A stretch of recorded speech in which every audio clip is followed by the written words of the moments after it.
March 10th, 1945, 2 in the morning, Nihonbashi District, Tokyo. The emergency coordinator's pencil trembled in his hand, the tip dragging uneven lines across the page of the district logbook. Each word he wrote seemed to burn itself into history, into memory, words that survivors would whisper decades later. The rain is on fire. And then beneath his breath, barely audible, the final confession of disbelief. The air we breathe has become flame. Through the window of the small emergency station, he saw a sky no one in Tokyo had ever imagined, glowing, alive, falling. From above, American B-29 superfortresses released their terrible cargo, clusters of M69 incendiary bombs that blossomed like molten flowers when they touched the ground. Each ember, no larger than a snowflake, ignited the wooden city in liquid fire. It ran like water down narrow lanes, climbed the sides of paper houses, and leapt across canals in defiance of nature itself. The temperature of the inferno reached nearly 1800 degrees Fahrenheit, hot enough to boil the Sumida River and bend metal like wax. The fire did not merely consume, it breathed, creating its own wind, its own weather, as if Tokyo itself had become a living storm of flame.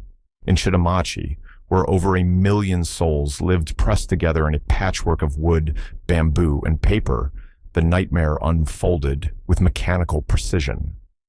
279 B-29s from a force of 325 had arrived. Their machine guns and armor stripped away to carry more bombs, they dropped over 1,600 tons of incendiaries, 500,000 individual M69 bomblets, across a rectangle of the city, no larger than a handful of miles. In minutes, it became the deadliest air raid in human history. The Japanese people had been told this could never happen. For years, official broadcasts had assured them that the American bombers would never reach the home islands. And even if they did, Tokyo's firefighting brigades, those proud neighborhood units of citizens armed with buckets, bamboo ladders, and the emperor's blessing, could protect them. But that night, all illusions burned away.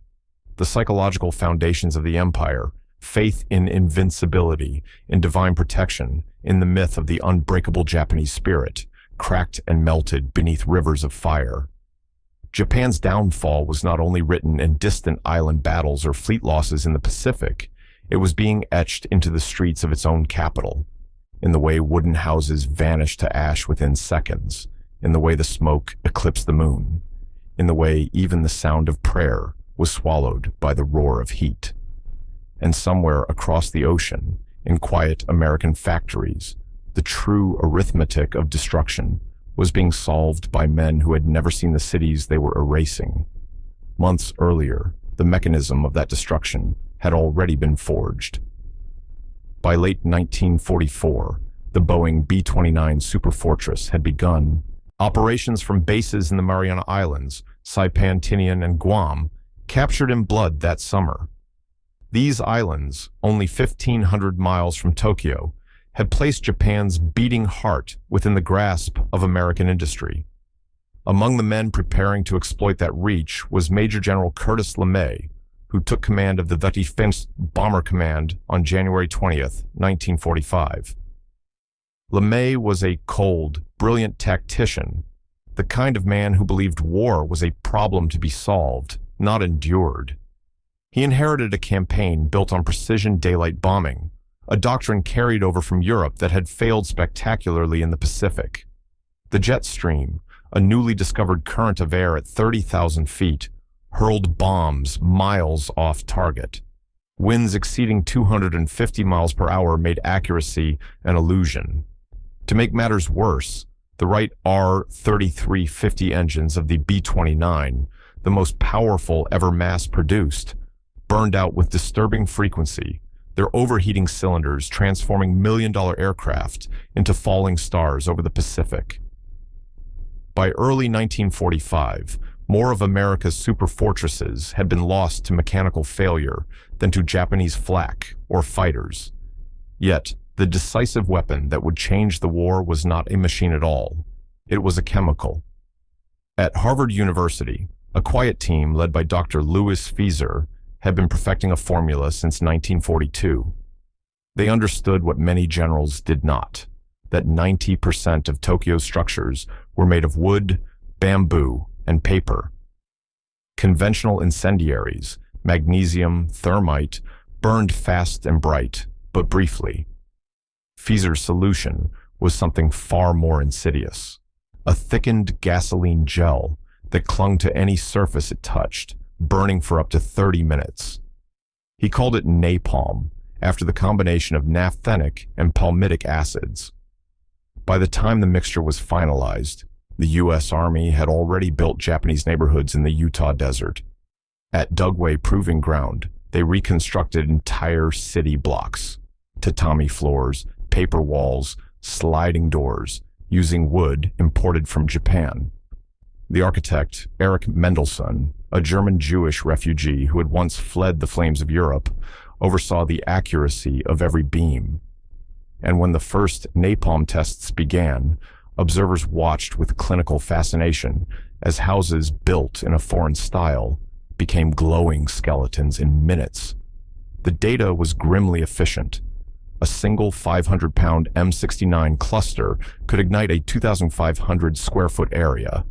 The gel splattered up to 100 feet on impact, spreading fire that water could not extinguish. It burned on water, a contradiction so cruel it felt designed by nature itself. From this, Lieutenant Colonel Robert McNamara, then a young analyst, concluded that Japan's 68 largest cities could be destroyed with the bombers already on hand. When he presented his findings to LeMay, the logic was simple: drop lower, drop at night, drop everything. Across the Pacific, Tokyo slept uneasily, unaware of what was coming. Colonel Shiego Nakajima, commander of the city's air defense, would later admit that the idea of a low-altitude night firebombing campaign had never crossed their minds. In his words, "We believed the Americans would continue high-altitude precision bombing as they had in Europe." That belief was shattered on February 25, 1945, when 231 B-29s released 453 tons of incendiaries over 1 square mile of Tokyo. 28,000 buildings vanished overnight. 3,000 civilians were killed. But to General LeMay, this was merely a test, a cruel rehearsal to measure resistance, wind, and reaction time. The next morning, police photographer Koyo Ishikawa surveyed the ruins. His camera trembled as he captured a sight no one had recorded before: spiraling columns of flame merging into fiery whirlwinds that sucked entire streets upward. He described it later as a fire with lungs. The Japanese military dismissed it as a nuisance. Deputy Chief of Staff General Masakazu Kawabe reassured Emperor Hirohito that the city's 8,000 firefighters could handle future attacks. Civil defense drills intensified. Buckets, brooms, and wet rags became weapons of hope. Housewives practiced beating imaginary flames in the alleys behind their homes. No one imagined what a storm of napalm would look like, or that water itself would become an accomplice to fire. Meanwhile, across the ocean, the United States refined its intelligence with cold precision. Japanese Americans, many recruited from internment camps, translated documents and marked industrial targets camouflaged within civilian neighborhoods. One of them, Sergeant Ben Kuroki, who flew 58 combat missions, later confessed, "We knew exactly where every factory was, every home workshop. The Japanese thought dispersal would protect their industry, but it only gave LeMay permission to burn everything." March 9, 1945. At 5:35 p.m., on Guam's North Field, the first superfortress, Dauntless Dottie, began her takeoff roll. One by one, the others followed, their engines screaming into the dusk. For 2 hours and 45 minutes, 325 bombers lifted into the Pacific night, their wings glinting silver under a pale moon. From Guam, Saipan, and Tinian, they converged, a fleet of steel leviathans bound for the heart of Japan. What followed would erase a city and reshape a nation. And in the brief silence before the first sirens wailed over Tokyo's sleeping rooftops, there was only the faint, distant hum of engines, steady, rising, and unstoppable. LeMay had made 3 radical decisions that would forever change the nature of warfare and the fate of Tokyo. First, all defensive guns, except for the tail turrets, were stripped from the bombers, along with their gunners and ammunition. Each ounce of weight saved would be replaced by fire. Second, the attack would come at night, at altitudes between 5,000 and 7,000 feet, low enough to slip beneath the radar, below the reach of heavy flak, and deep within the city's sleeping heart. Third, every B-29 would carry 40 cluster bombs, each packed with 38 M69 incendiary bomblets, 1,520 per plane, twice the normal payload. The bombers no longer carried bullets, they carried flame. At 12:08 a.m., March 10, 1945, the lead Pathfinder aircraft arrived over Tokyo. From the blackness above, it dropped a series of napalm markers in a pattern forming a giant, burning X across the Shitamachi district. That X would become the compass point of annihilation. Then came the main force, dozens, then hundreds of B-29s sliding silently through the clouds, their bellies glowing faintly red from the heat of the engine exhaust. They opened their bomb bay doors and released a rain unlike any the world had seen before. Sergeant James C. Ryan, a tail gunner, looked down from his small glass dome and thought, for one brief second, that it resembled silver snow. He later recalled, it was beautiful at first, until the snow began to burn. Each bomblet struck the ground and blossomed into a circle of orange fire, 10 feet wide. Then another, and another.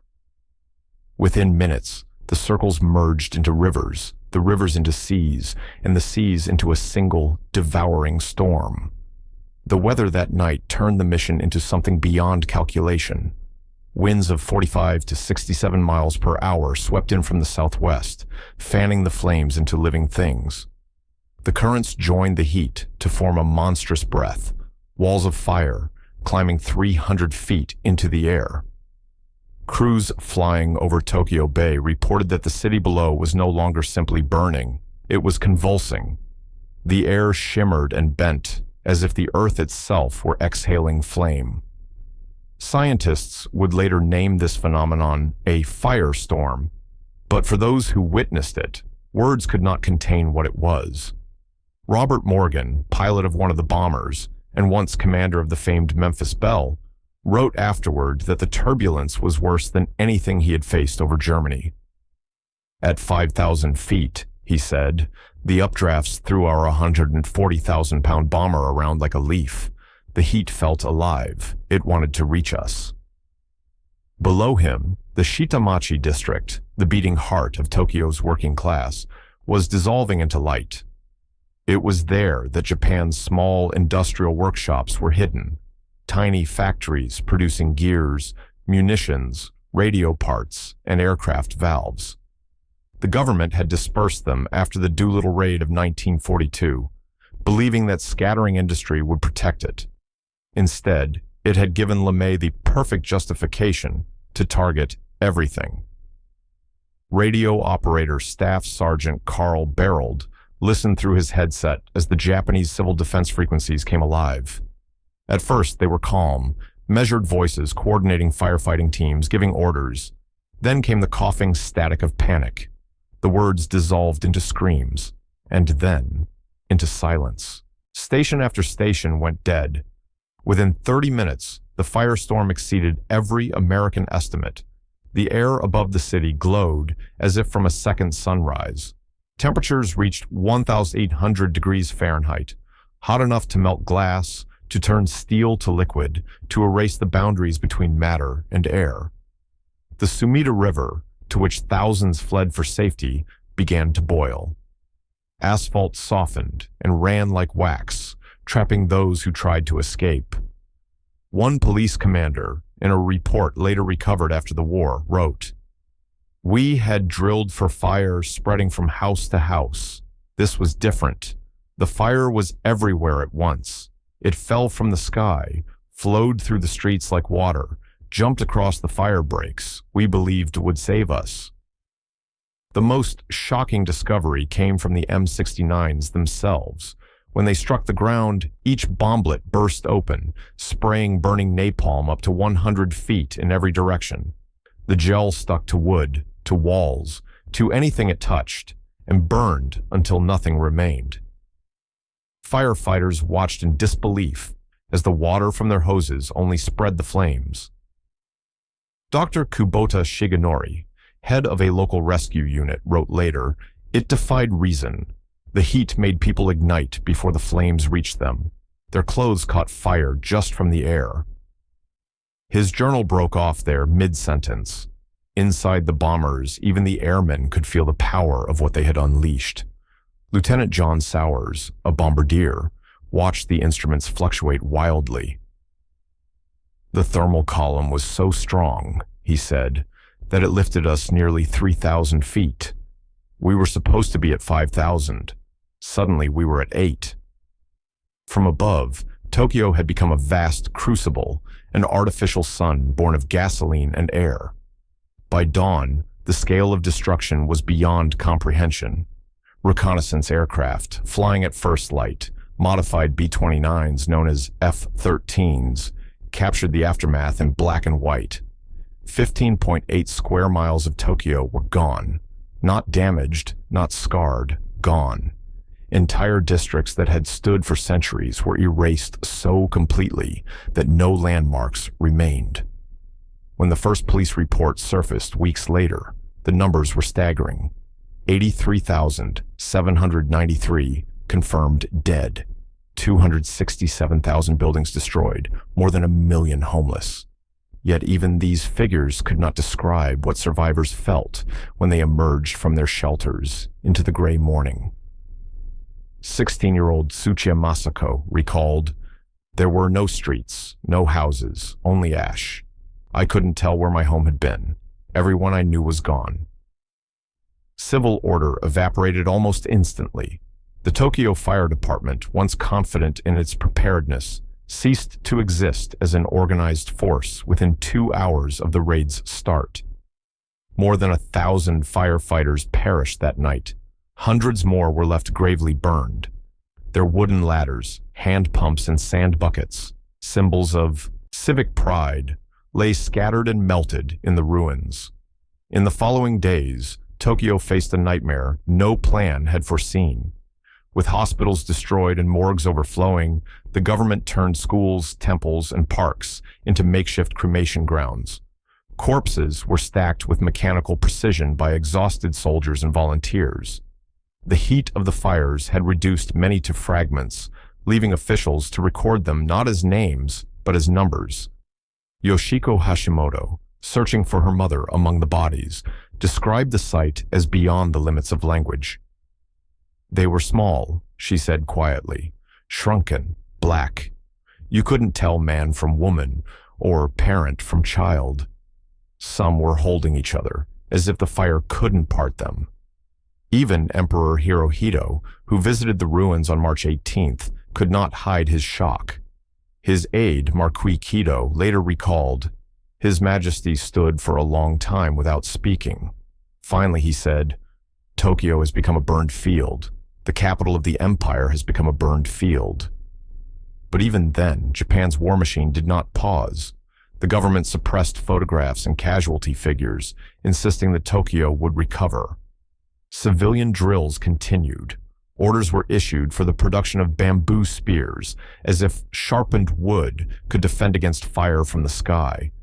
Newspapers printed heroic slogans while omitting the truth. The emperor's silence became the nation's silence. Meanwhile, LeMay's campaign expanded with industrial precision. The next morning, March 11th, as the embers of Tokyo still glowed red against the dawn, 285 B-29s flew toward Nagoya, the beating heart of Japan's aircraft industry. There, the Mitsubishi engine plant, responsible for nearly 40% of Japan's aviation output, was obliterated beneath 1,900 tons of incendiaries. A factory worker, Tanaka Hidoshi, who watched from a hillside, later said, "They dropped fire like farmers sowing rice. Each bomb bloomed into a square of flame. Then the squares merged into an ocean. In 20 minutes, everything was gone." 2 days later, Osaka burned, then Kobe, then Nagoya again. The campaign was relentless, mathematical. Each city reduced to statistics, each statistic a ghost. And when the smoke cleared from the horizon, what remained of Japan's great cities was not victory or defeat, but silence. An unbroken horizon of ash where the wind carried the faint scent of iron and smoke, whispering over what had once been streets. 1 square mile, an entire living world, erased in a single night. Kobe followed next, the city of ships and steel, where the hum of Kawasaki's submarine yards and aircraft factories once defined Japan's maritime pride. On March the 16th, that hum was silenced. 7 square miles vanished beneath a storm of incendiaries. The precision was chilling, almost surgical. The Americans weren't guessing. They were reading from a map so detailed, so intimate, that it seemed to bare the very arteries of Japan's industrial soul. In the aftermath, investigators would discover how deep that knowledge ran. The Americans had known where the small workshops hid, those tucked behind homes or inside converted schools, where families soldered aircraft components by candlelight. They had known which neighborhoods doubled as munition sites, which blocks housed machine lathes disguised as laundries, factories without signs, backyard furnaces, even homes with faint hammering sounds at night. All had been marked, plotted, and destroyed. The secret lay not in American luck, but in data.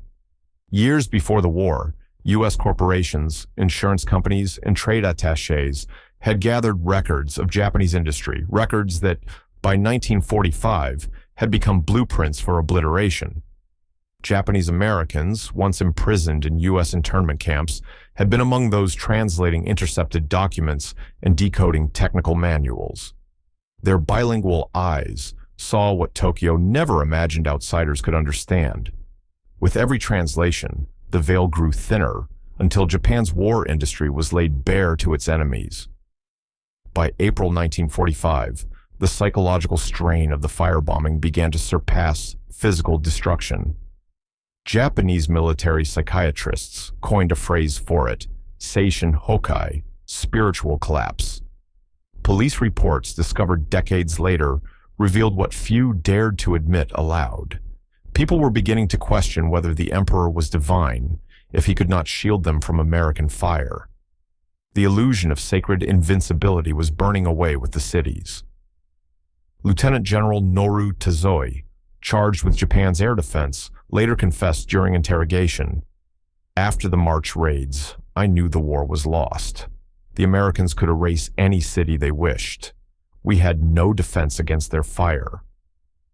His words carried no bitterness, only the hollow acceptance of a man who had seen the truth too late.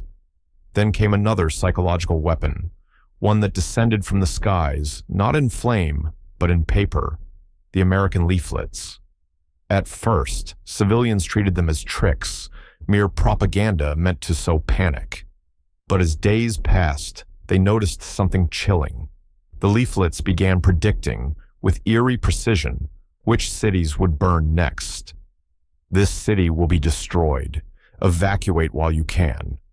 And then, within days, the city was gone. Dr. Masao Maruyama, a young political scientist at the time, would later write, "The leaflets destroyed our concept of honorable death in battle. This wasn't war. It was scheduled extermination. They told us when we would burn, and then they kept their promise." The statement reflected a deeper revelation. Japan was not merely losing. It was being processed through a system so efficient it felt mechanical. After the initial inferno of March that consumed 32 square miles in just 10 days, LeMay turned his gaze systematically across Japan's map. City by city, grid by grid, the destruction advanced with mathematical rhythm. By May, most major urban centers lay in ruins, so the bombers began targeting what they called secondary objectives, towns of 60 to 350,000 souls, small enough to seem insignificant, large enough to burn brightly. On May 29th, 517, B-29s struck Yokohama in broad daylight, escorted by 101 P-51 Mustangs newly based on the blood-soaked airstrips of Iwo Jima. For the first time, Japanese civilians looked up and saw American fighters cutting across their own skies.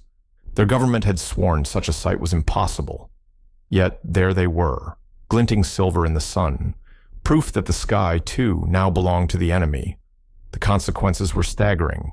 In May alone, the raids consumed 94 square miles of Japan's urban landscape. In June, another 89. By July, the Americans had burned so many targets that they began revisiting the ashes, striking cities twice to prevent rebuilding. And on August 1st, 1945, came the apotheosis of industrial destruction. 836 B-29s, nearly the full force of LeMay's command, rose from the Pacific Islands and fanned out toward 4 different cities. It was the largest coordinated bombing raid of the entire war. Hachioji, west of Tokyo, ceased to exist within a single night, 80% destroyed. Toyama, once a shining hub of aluminum production, suffered annihilation so complete that post-war surveys recorded 99.5% destruction.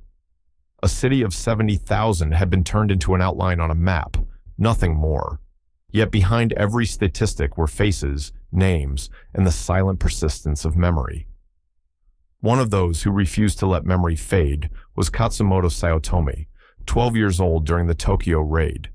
As an adult, he devoted his life to collecting survivor testimonies, over 1,000 of them by 2002, determined that Japan's post-war silence would not erase the voices of those who had endured. Among the most haunting was the account of 8-year-old Haruyo Nihi. On that March night, as the wind roared through the burning capital, her family tried to flee. But the storm was so fierce, it lifted people off their feet. She saw a mother running with a baby strapped to her back, both swallowed in a flash of fire. The baby screamed, Haruyo recalled softly. Then there was only silence, just 2 dark shapes on the ground. In the chaos, Haruyo became separated from her family. It was only later, buried under debris and bodies, that she realized the man who had thrown himself over her was her father. His sacrifice, unrecognized in the darkness, had saved her life. I heard voices praying, she said, then screaming, then nothing. When I crawled out, the world was gray and still. The air smelled of metal, and the bodies that had shielded us had melted into us. For others, survival became a sentence of lifelong memory. Shizuyo Takeuchi, 14 during the raids, carried the war in her nerves. For years, she said, I couldn't light a match. The smell of grilled meat made me sick. When the sunset turned orange, my hands would tremble. We survived, but we never really left that night. The medical crisis that followed exposed the full collapse of Japan's wartime system. Dr. Shigenori Kubota, who led a rescue squad during the Tokyo raid, documented scenes no textbook had prepared him for. People whose lungs had been seared by superheated air were alive, yet unable to breathe. Others had taken shelter underground, only to be baked alive when the temperature rose beyond 400 degrees Celsius. There was nothing we could do, he wrote. Nothing in our training, nothing in our medicine could explain this kind of death. Hospitals that still stood were inundated within hours. Supplies vanished. Surgical tools were sterilized and reused until they broke. Morphine ran out in the first hour. By dawn, nurses were tearing strips from their own uniforms to dress wounds. Nurse Aiko Takahashi, stationed at Tokyo Imperial University Hospital, later recalled, "The screaming never stopped. We couldn't help them all. By the second night, I prayed for silence. Not for victory, not even for life. Just silence." And then came the second wave of death, disease. With water systems shattered, corpses decomposing in the ruins, and refugees crowding into makeshift shelters, epidemics spread like invisible fire. Typhoid, dysentery, respiratory infections. They crept through what was left of the cities. The government, still obsessed with maintaining military readiness, diverted what little medicine remained to soldiers, leaving civilians to fend for themselves. Behind every raid, behind every inferno, lay an intelligence machine operating with chilling precision. In Washington, a team called the Joint Target Group had spent 2 years dissecting Japan's cities on paper. They studied pre-war insurance maps, tourist guides, and business directories, tracing every street, every warehouse, every waterway. They knew which neighborhoods used cedar versus pine, where power lines ran, where canals could spread or contain fire. Japanese-American linguists, men like Sergeant Roy Matsumoto, whose own family was imprisoned in Arkansas, played an indispensable role. They translated captured documents, letters, and diaries. A single soldier's note mentioning his sister working in a hidden aircraft parts shop could lead to the erasure of an entire district. Every detail mattered, Matsumoto later said. Every word was another target.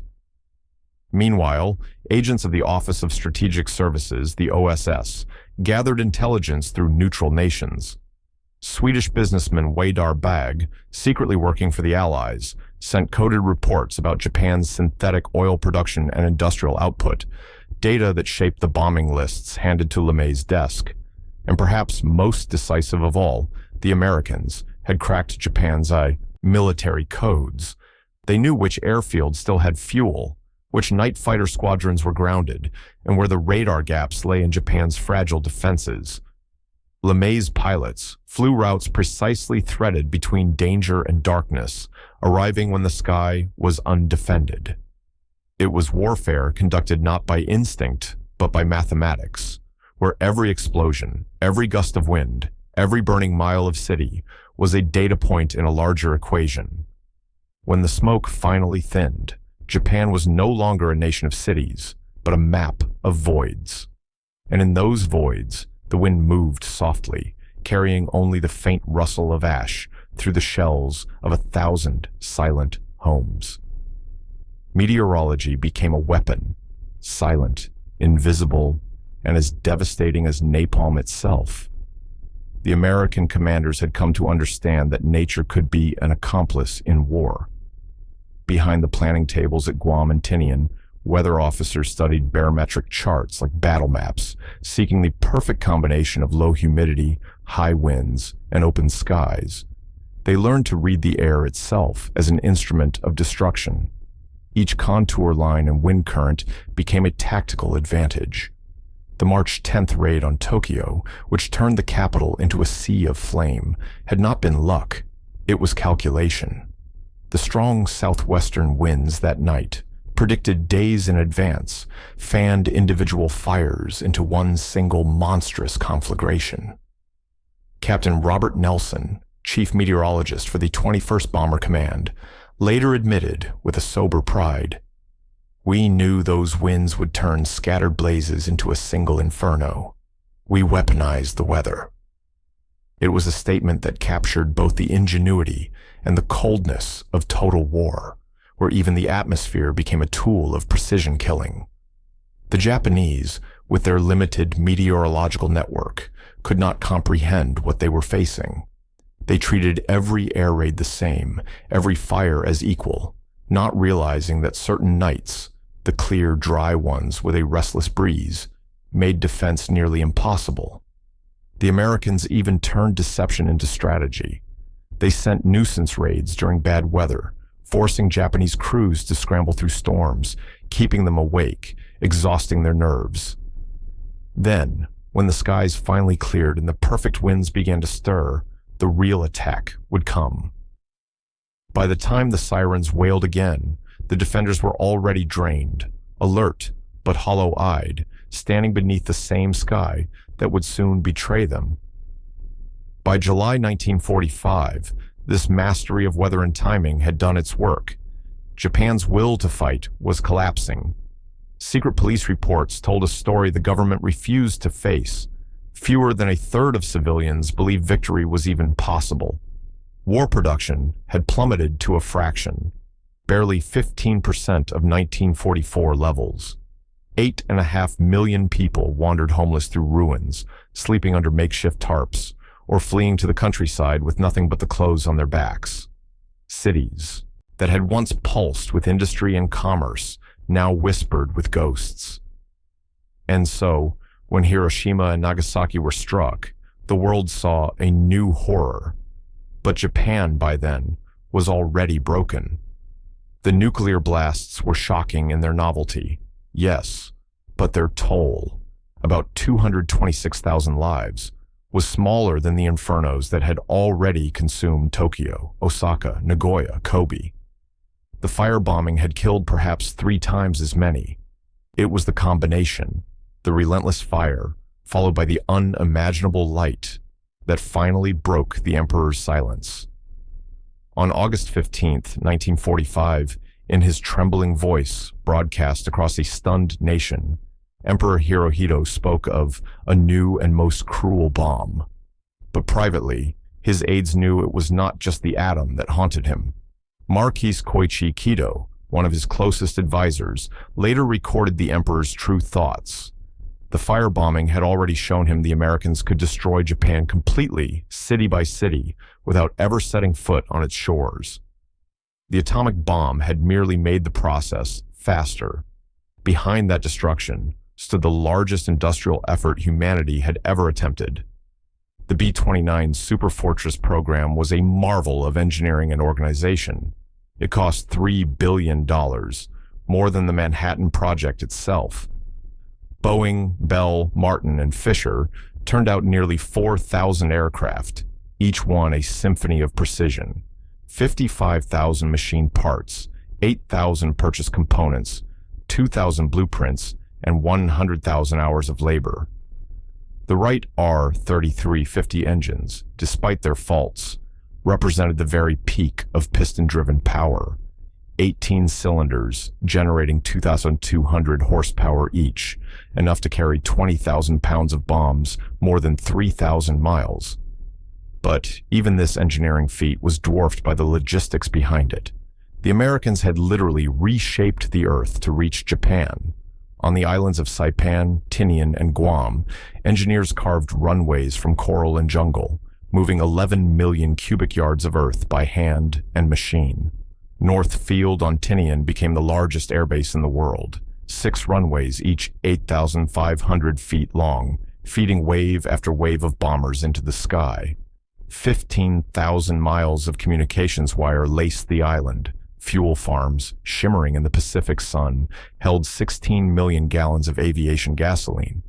From above, the base looked less like an airfield and more like a machine, one designed solely for the purpose of unmaking cities. The Japanese could hardly believe what they saw. Admiral Suemu Toyota later admitted with quiet disbelief, "We could not build a single adequate airfield on islands we had held for decades. The Americans built dozens while still fighting for the beaches." By the summer of 1945, 66 cities lay in ruins. When the atomic bombs fell, they were not the beginning of a new kind of war. They were the culmination of one that had already reached its terrible maturity. Colonel Paul Tibbets, pilot of the Enola Gay, once remarked that the atomic bomb was cleaner, quicker, but not necessarily more destructive. He had flown the fire raids himself and had seen Tokyo after March 10th. Tokyo, he said, looked worse than Hiroshima. That was the measure of the devastation. The Japanese military, so accustomed by then to losing cities, at first assumed Hiroshima was simply another firebombing. Only when soldiers began to collapse from unseen radiation did they realize something unprecedented had occurred. Even then, General Masakazu Kawabe's first reaction was relief. Relief that only one plane had come, for that meant the Americans couldn't possibly have many of those weapons. What the atomic bombs truly provided was efficiency, the same result with a fraction of the effort. One aircraft instead of hundreds, one bomb instead of thousands. The war, for all its technological leaps, had come down to arithmetic. For the Japanese leadership, that arithmetic was now unbearable. In the Supreme Council for the direction of the war, the debate over surrender turned on this grim logic. Navy Minister Admiral Mitsumasa Yonai said it plainly. The B-29s have already destroyed most of our cities. The atomic bomb simply makes the destruction faster. We cannot defend against either. His counterpart, War Minister General Korochika Anami, resisted, but even he understood the truth. His staff had calculated that at America's current rate of bomb production, they could maintain the campaign indefinitely. There was no limit to the fire. The voice that ultimately swayed the emperor belonged to Prince Fumimaro Konoe, who whispered what no one else dared say. The American bombing has already destroyed Japan's ability to wage war. Continuing now means not defeat, but annihilation. And so, on August 10th, in the Imperial Palace's underground war room, Hirohito spoke the words that ended the empire's resistance. I cannot bear to see my innocent people suffer any longer. Continuing the war means only more Japanese blood will be shed. His voice, calm but tremulous, was carried through the static of radio waves 5 days later to a population already living among ashes. When General Douglas MacArthur's occupation forces landed in Japan the following month, they found a landscape that seemed less conquered than erased. 40% of the nation's urban area was gone. 2.5 million buildings had been reduced to dust. Industrial output had fallen to less than 10% of its former capacity. The cities that had once been the engines of Japan's empire were now silent plains of cinders. The numbers told only part of the story. 330,000 officially dead from conventional bombing, though municipal records hinted at twice or even 3 times that figure. 500,000, perhaps 900,000 lives extinguished.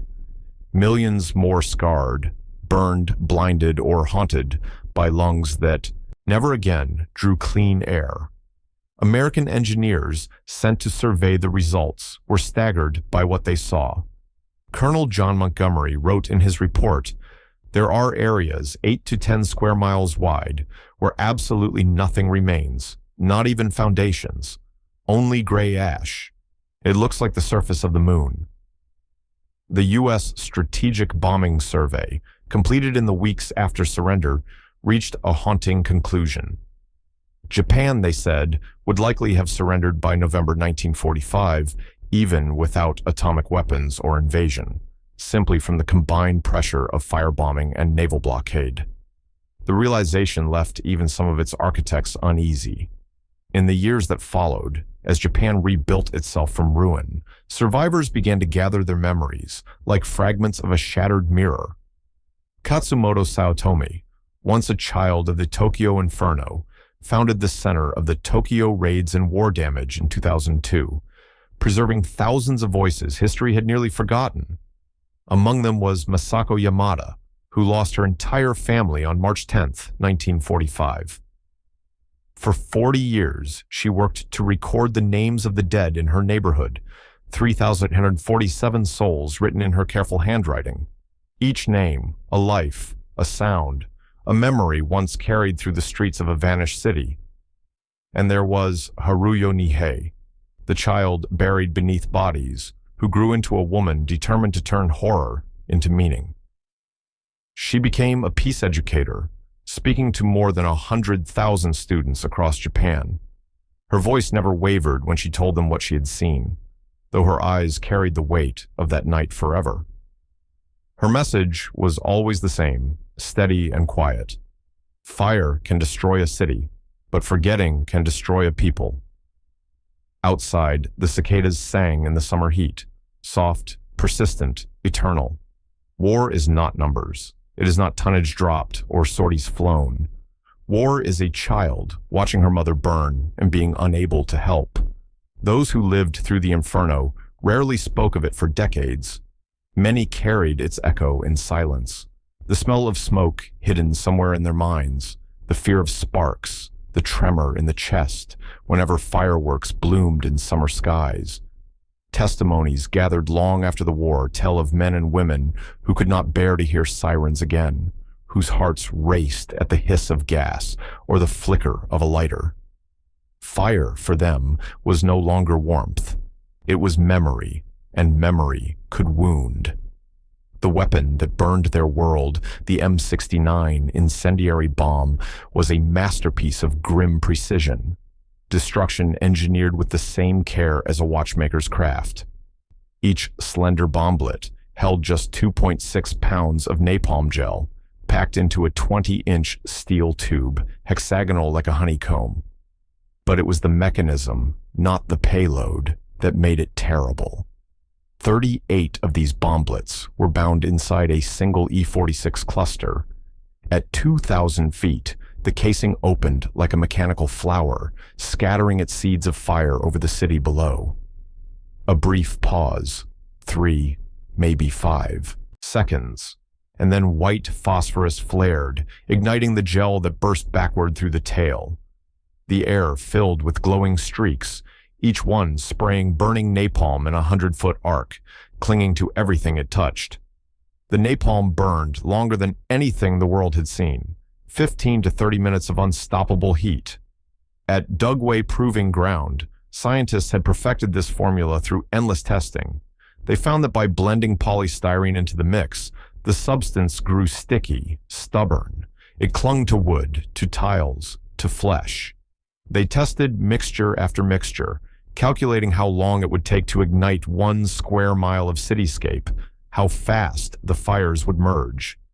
Mathematicians mapped the ideal pattern: 38 bomblets per cluster, dropped in interlocking grids, ensuring that within 20 minutes, a single neighborhood would become one continuous sea of flame. Behind every B-29 raid lay an industrial machine as vast as an empire. The Boeing plant in Wichita stretched across 1.6 million square feet, its floor alive with motion, 29,000 men and women working day and night in 3 shifts. Every 90 minutes, another gleaming B-29 rolled off the line, its silver skin reflecting the floodlights. The parts came from every corner of the United States: engines from Wright Aeronautical in New Jersey, propellers from Hamilton Standard in Connecticut, instruments from Sperry in New York, gun turrets from General Electric. The sheer coordination required was staggering. Each bomber consumed 60,000 pounds of aluminum, metal that itself was a triumph of power and planning. In Tennessee, the Alcoa plant hummed with energy from the TVA's hydroelectric dams. In a single month, it produced more aluminum than Japan could in a year. The electricity used just to smelt that metal exceeded Japan's total national power output. This was not merely a war of weapons, it was a war of systems, of logistics, of the invisible scaffolding of modern industry. Training mirrored production in its scale. By 1945, the United States graduated 1,000 new B-29 crew members every month. Young men from Kansas, Nebraska, and New Mexico trained for 6 months, flying 400 hours before joining the Pacific Campaign. The war was no longer fought by individual bravery alone, but by an organized rhythm of production, learning, and precision, an orchestra of destruction conducted from the sky. The campaign itself rewrote the very doctrine of warfare. For decades, strategists had believed in precision bombing, hitting specific targets, cutting the enemy's sinews cleanly. The Italian theorist Giulio Douhet and America's own Billy Mitchell had preached that hitting the right factory could cripple a nation. But General Curtis LeMay's campaign changed everything. His fire raids showed that when an enemy's industry was dispersed, hidden in homes, in small workshops, in alleys, the most efficient way to destroy it was to destroy everything around it.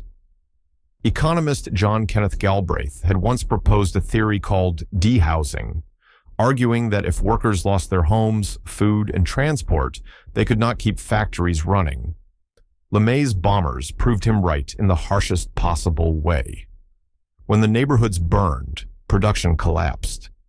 The campaign also exposed a cruelly effective psychological dimension. Every leaflet dropped before a raid, every whisper of an approaching bomber became a weapon of fear. People fled cities days in advance, clogging trains and roads. Industry ground to a halt before the bombs even fell. In this sense, the American strategy was both mathematical and psychological. It attacked not only Japan's factories, but its will to fight. The decision that shaped all of this came quietly, in the dark. On March 7, 1945, LeMay made one of the war's most consequential choices. He abandoned the established doctrine of high-altitude precision bombing. Instead, he ordered his B-29s to fly low at night, stripped of most defensive guns to carry more incendiaries. It was a radical idea, almost reckless. He didn't even inform his superior, General Henry Arnold, until after the first raid had succeeded. Later, he would write, "I woke up at 2 a.m. with the solution: strip the guns, fly low, burn the cities." LeMay knew the risks. If the raid failed, he expected court-martial. He gathered his crews and spoke plainly. They would fly without protection into the heart of Japan, carrying only fire. "If it doesn't work," he told his staff, "send me home in chains." But it worked, terribly well. And though the results vindicated his tactics, LeMay himself never celebrated. "We knew we were going to kill a lot of women and kids," he wrote later. "But if the war had continued, millions more would have died in an invasion. It was simple arithmetic, horrible, necessary arithmetic." The consequences reshaped Japan's soul. The ancient concept of mujo, impermanence, took on new meaning as entire cities vanished overnight. Traditional architecture, graceful yet fragile, proved fatally vulnerable to modern fire. In the post-war years, Japan rebuilt itself from these ashes with a new sense of caution.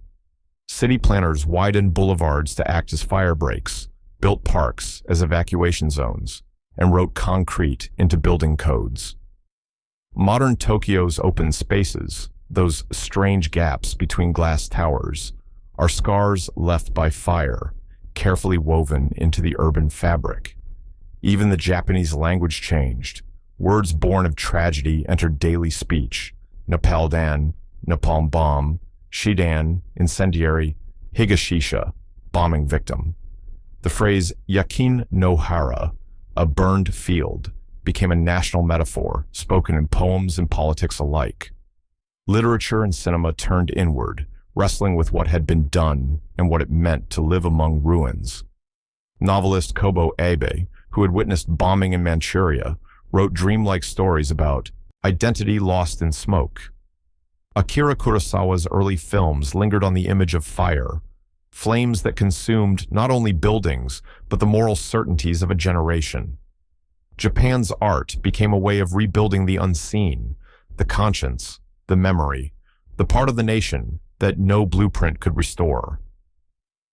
The legality of the firebombing remains debated even now. The 1907 Hague Convention had forbidden attacks on undefended cities, but Japan's cities, filled with anti-aircraft guns and factories, blurred the lines. The principle of proportionality, that civilian deaths must not be excessive compared to military advantage, was still undefined. American planners insisted that the dispersed war industries justified their approach. Critics argued that deliberately designing raids to create firestorms crossed an ethical boundary that law had not yet caught up to name. Robert McNamara, then a young statistical analyst helping plan the raids, reflected decades later. LeMay said if we'd lost the war, we'd all have been tried as war criminals. And I think he was right. We were behaving as war criminals. But what makes it immoral if you lose, and not immoral if you win? His words, simple yet piercing, capture the moral paradox that has haunted every discussion since. The Nuremberg and Tokyo trials would set new precedents for crimes of war, but they left Allied bombing untouched. It wasn't until 1949 that the Geneva Conventions addressed the protection of civilians, inspired in part by what had happened in places like Tokyo, Dresden, and Hamburg. How those fires are remembered still divides nations. In Japan, the raids are solemnly mourned as symbols of victimhood. Peace museums in Tokyo, Osaka, and Nagoya preserve melted objects and quiet testimonies, charred children's shoes, fused coins, bent clocks, stopped at 12:08 a.m. Each March 10th, people gather under gray skies for Tokyo Peace Day, laying flowers where once entire districts burned. In America, the memory faded beneath the blinding light of Hiroshima. The atomic bomb became the symbol of ultimate destruction, and the fire raids, though deadlier, slipped into the shadows of public consciousness. For many, the story ended in August 1945 with a mushroom cloud. But for those who remember the long nights before that dawn, it began much earlier, with the slow, relentless hum of engines and the red glow rising beyond the horizon where a city once stood.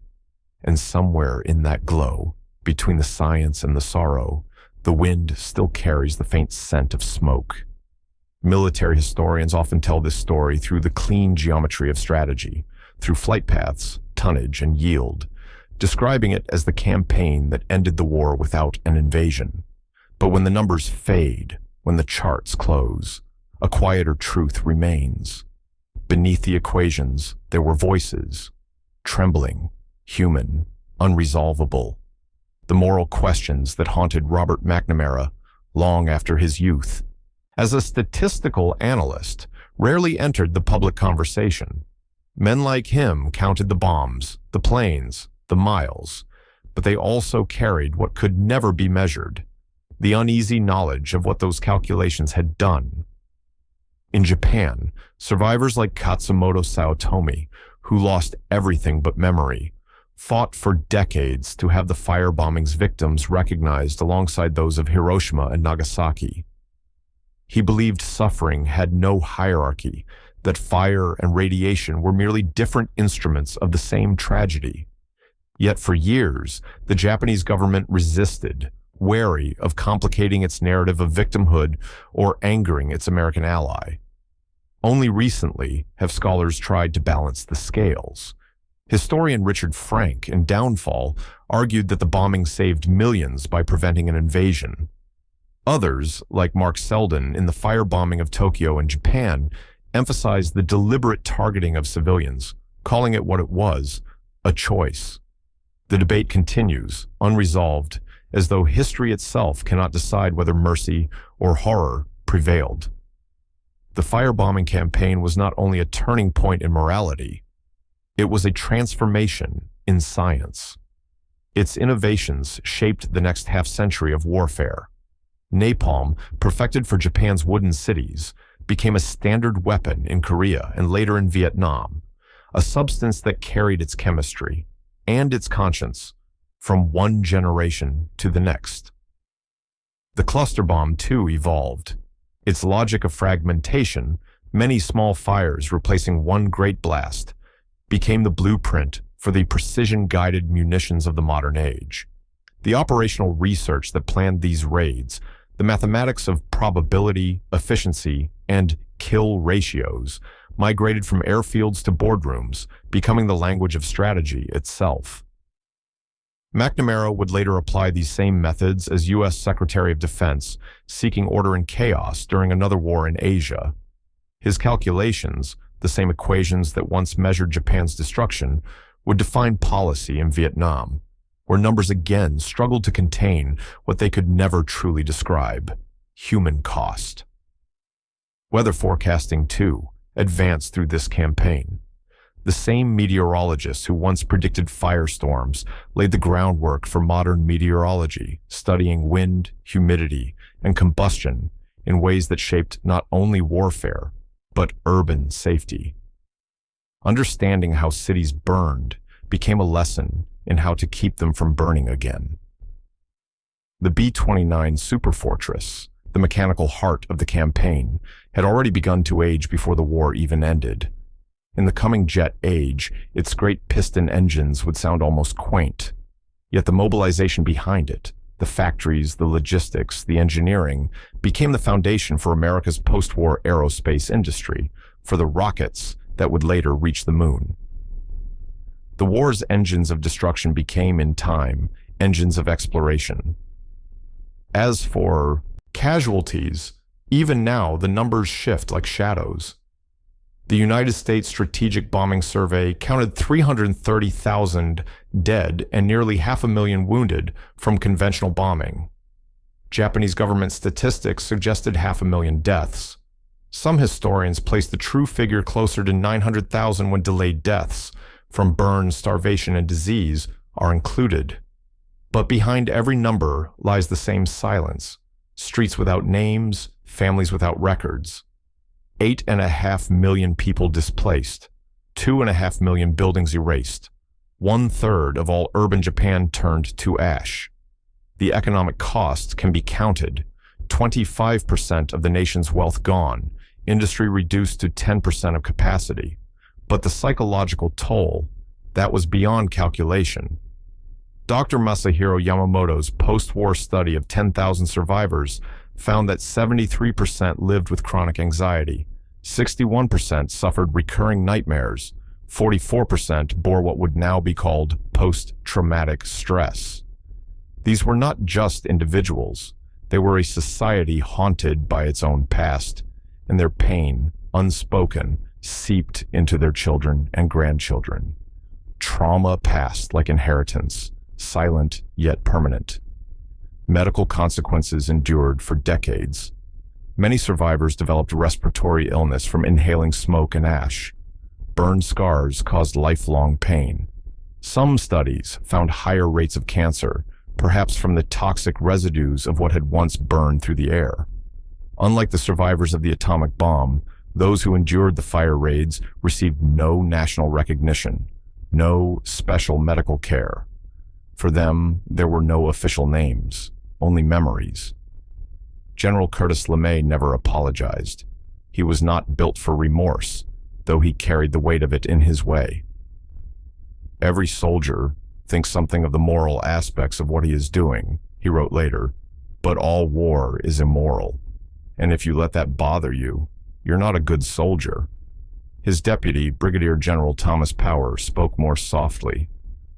We killed more Japanese civilians in the firebombing than died in Hiroshima and Nagasaki combined, he admitted. We knew what we were doing.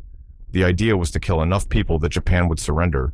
It worked, but at what cost to our humanity? In Japan, perspectives changed slowly. At first, survivors saw themselves purely as victims. Later generations began to acknowledge the darker symmetry, that Japan's own aggression had invited devastation. Yet men like Sayotome Katsumoto sought something beyond blame. The firebombing, he wrote, shows what modern war truly is: the complete destruction of civilian society. That is why we must never have another. Among American airmen, reactions were equally divided. Some remained firm in their belief that the bombings had ended the war and saved lives. Others found themselves unable to speak of it. Tail gunner Joseph Majeski, who had once watched Tokyo burn from 5,000 feet, remained silent for 50 years. Near the end of his life, he whispered, "I saw the fires we set. I knew people were dying down there. Women, kids. You do what you have to in war, but it stays with you." The campaign itself stands as the summit, and perhaps the abyss, of strategic bombing theory. In 9 months, American forces dropped 158,000 tons of explosives, leveling 175 square miles across 66 cities. More Japanese civilians died in those raids than in 2 full years of ground combat across the Pacific. Success came not from chaos, but from structure, from meticulous planning, industrial dominance, and radical adaptation. LeMay's choice to abandon high-altitude precision for low-altitude area bombing doubled efficiency overnight. Napalm, born in a laboratory, became the weapon that perfectly fit Japan's cities of wood and paper. But precision in design did not mean purity in purpose. The campaign's architects knew who lived in those districts. They calculated destruction by the acre, not the target. They had convinced themselves that by burning the homes, they would break the factories, that by killing the workers, they would end the war. Their logic was cold, their outcome undeniable. The morality, however, remained unresolved, and so the testimonies continue to speak where numbers fail. Haruyo Nihei, pulled alive from beneath the bodies of her neighbors. Yoshiko Hashimoto, who found her mother's remains by recognizing the hairpin she had worn. Katsumoto Saito, running through rivers of flame, a child whose only weapon was breath. These were the human edges of industrial war. Their words, trembling but clear, restored texture to what official records flattened into figures. Modern Tokyo still carries their echoes. The wide parks and boulevards, the sudden open spaces that break the city's rhythm, mark where the fire once ran. Memorial stones list neighborhoods that no longer exist. Elderly survivors still avert their eyes when the sirens wail during drills. Some cannot eat grilled food. Others grow uneasy beneath the orange light of sunset. The trauma of those nights, etched into the collective consciousness, helped forge Japan's post-war pacifism. A pacifism not of ideology, but of memory. Strategically, the campaign achieved its goal. It forced surrender without an invasion. But the moral reckoning endures. The raids proved that with enough organization, a nation could erase another cities entirely. They showed that in modern war, efficiency could replace empathy, and that victory could carry its own quiet form of damnation. McNamara's confession in his later years, "We were behaving as war criminals," hangs like a verdict that no tribunal ever rendered. The firebombing campaign remains history's most destructive use of conventional weapons against urban life. It revealed the immense reach of American industry, and the depths, too, which war can pull the human soul. The fires that swept Japan did more than end a war. They stripped away the illusions of modernity, that progress meant decency, that science could serve without corrupting. They exposed war not as a clash of armies, but as the systematic dismantling of societies, of homes, of breath itself. Japan had prepared for battlefields, not for skies that rained fire. They never imagined that weather could be weaponized, that rivers could boil, that air could burn. And when it was over, when the smoke cleared and the silence returned, both nations stood changed, one reduced to ash, the other staring at what its own hands had wrought. The legacy remains contested. The questions have no simple answers, but the voices endure, fragile, human, necessary. Before his death, Sayotomi Katsumoto wrote, "I tell these stories not for sympathy, but for warning." And perhaps that is all history can offer now. A warning carried on the faint, lingering scent of smoke that still drifts, unseen, through the streets of Tokyo when the wind blows just right. This is what war becomes when technology turns its brilliance toward destruction, when invention forgets mercy. May humanity never again unleash such fires. Numbers alone tell a story too vast for feeling. Between 330,000 and 900,000 dead, 66 cities reduced to ruins, 8.5 million left without homes. But the testimonies, those quiet, trembling recollections, tell another story, one the numbers cannot hold. They speak of children who became orphans in the span of a heartbeat, of mothers searching through smoke for voices already silenced, of entire neighborhoods that vanished so completely that even their memories seemed to burn away. Together, the statistics and the human voices record the moment when warfare crossed an invisible threshold, when humankind first proved it could erase itself from the sky. In Tokyo, on that March night in 1945, centuries of culture, tradition, and ordinary life were undone in hours. Fire no longer simply destroyed buildings, it consumed the very idea of permanence. The capability born there to destroy an entire civilization without ever setting foot upon its soil marked the beginning of something new and terrible. It was not merely a military triumph or tragedy. It was the unveiling of humanity's own potential to annihilate itself through precision, planning, and progress. The fires that consumed Japan's cities did more than illuminate the horizon. They lit the road to the nuclear age. After Tokyo, the world understood, perhaps dimly at first, that the same skies that once brought light and rain could now deliver extinction. What began as incendiary storms over wood and paper houses evolved into weapons capable of vaporizing entire cities in seconds. Humanity, in mastering the air, had discovered how fragile the ground beneath its feet truly was. The Japanese who lived through that night spoke of fire as if it had come alive, falling like rain, flowing like rivers, leaping like living things from roof to roof, devouring everything it touched until there was nothing left to burn. For them, the world itself seemed to ignite. The air shimmered, the sky glowed red, and the line between heaven and earth dissolved. There was no up or down, only flame. It was as if nature itself had been turned against them, as though the wind had chosen sides. And when the flames finally died and dawn rose gray over the ruins, a silence fell, vast and unnatural. Survivors later said it was not the absence of sound that haunted them, but the absence of life's small noises, the markets, the bells, the laughter of children. Tokyo had not been defeated. It had been unmade. In that silence, the 20th century began in earnest, not in celebration, not in peace, but in a terrible awakening. Humanity had proven it could command the elements, and in doing so, had forever changed the nature of war, and perhaps of itself. Even now, decades later, that night lingers like smoke that refuses to dissipate, invisible, but always there when the wind shifts.